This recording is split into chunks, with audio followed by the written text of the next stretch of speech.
All right, joining us now for a rare exclusive one-on-one interview, senior advisor to the president. That would be Jared Kushner. Jared, good to see you. I know you hate doing these interviews. I don't blame you. Who would ever want to come on and do this? No, it's great to be with you, Sean. All right, a lot going on at the White House. Let's start with the news a little bit. We got a new AG coming in. We're awaiting an announcement for a chief of staff. Obviously, 2 years of the Mueller probe hanging over everybody's head. Still no evidence of any collusion, but seems like the pressure's ratcheting up. What is it like inside the White House? What can you tell us about these changes? Well, first of all, I want to start by thanking General Kelly for his great service to this administration. General Kelly has served this country for over 40 years. And over the last 2 years in particular, he's been very helpful to the president towards implementing a lot of the most important parts of his successful agenda. So I want to start with that. I think the president right now is going to, we just brought a new White House counsel today who just started, who's going to be fabulous. The president announced his pick for Attorney General, who will be quite good as well from what I'm seeing. And right now in the White House, we have a lot of good people who are just working along, and the president will make the right choice for chief of staff when he's ready. And hopefully he'll choose somebody he's got great chemistry with, great relationship with, who will help him navigate the next couple of years through all of the good opportunities that emerge to keep pushing forward. I'm 30 years in radio, 23 years now at the Fox News Channel. For example, news came out today. Nobody in the news is ever going to talk about that the U.S. is now an oil exporting nation for the first time in 70 years. Add that to all the other economic success and foreign policy success, you don't hear about it. You're inside that White House. If you turn on the TV, you know what you're going to hear every second, minute, hour of every day. How does that impact you and the rest of the White House? I think that there's a large part of the White House that it really doesn't impact that much. You know, we know what the president wants to accomplish. He's very clear with what his objectives are, and our job is to come into work every day, focus on those goals, how do we achieve them, and keep moving along. I mean, nobody really saw a lot of these numbers coming in terms of the oil exports and how we were going to make America an energy-independent country.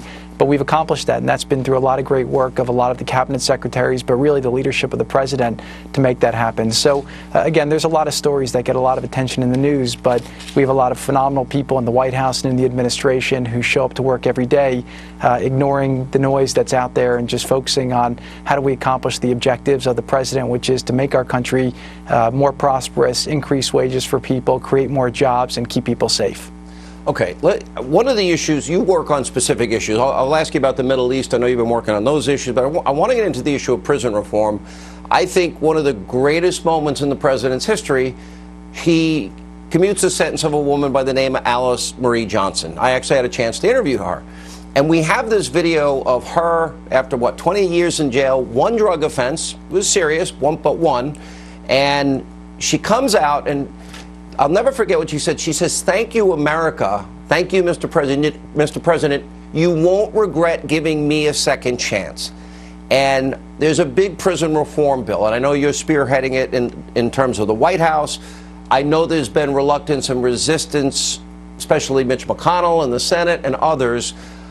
My question to you is, why is that? What do we need to do when you have a 77% recidivism rate? And are we locking people up but not equipping them to meet the challenges when they finally get out? What do you see as the biggest problem?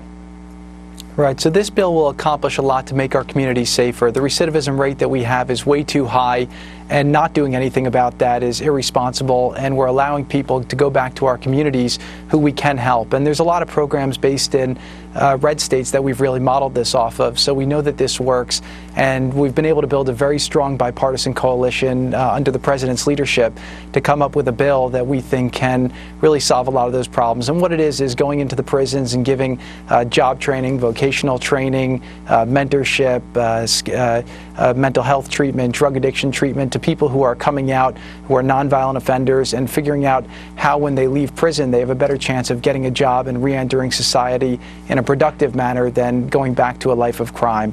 These reforms are based on what's worked, and it'll make a big difference. And so the president's built an amazing bipartisan coalition of Democrats and Republicans, and we're very close right now, and hopefully this will get to the floor and we'll be able to have a big bipartisan celebration before Christmas. Violent offenders, those are people that I think you cannot let out. Those are people that have got to serve their term.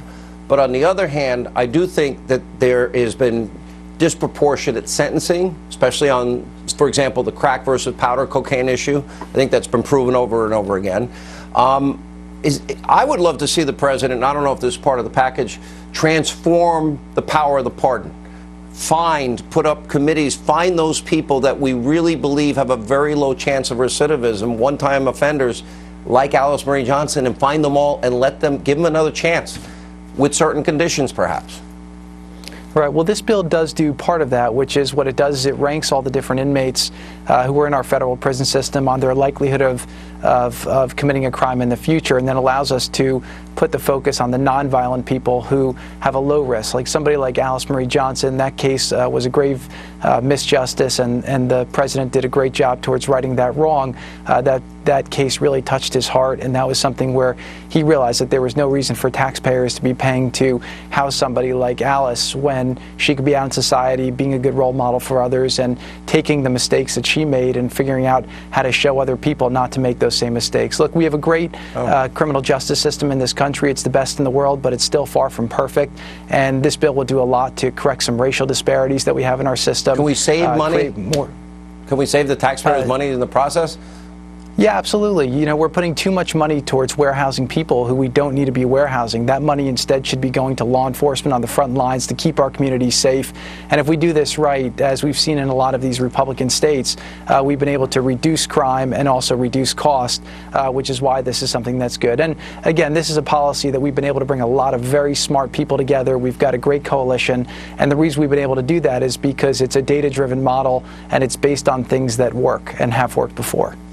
Last question. Another area I know that you've been interested in is the Middle East.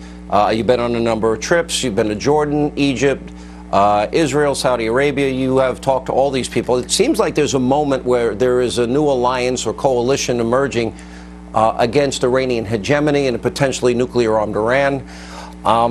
Has that process been hurt as a result of the Khashoggi killing? What is the status? I know 17 individuals are being held responsible. And do you feel that we will get to the bottom of it if we haven't already? I think our intelligence agencies are making their assessments, and we're hoping to make sure that there's justice brought where that should be. We're focused now on the broader region, which is figuring out how to hopefully bring a deal together between the Israelis and the Palestinians.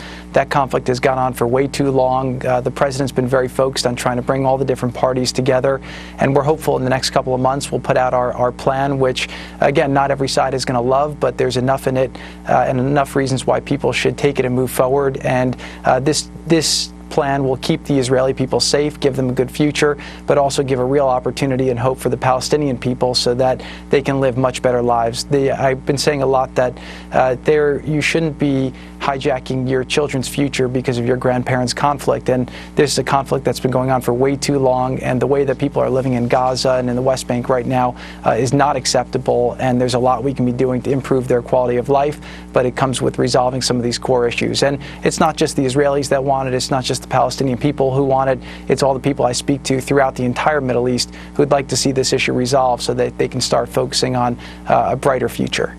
All right, Jared Kushner, thanks for being with us. Appreciate your time. When we come back, disgraced FBI Director James Comey said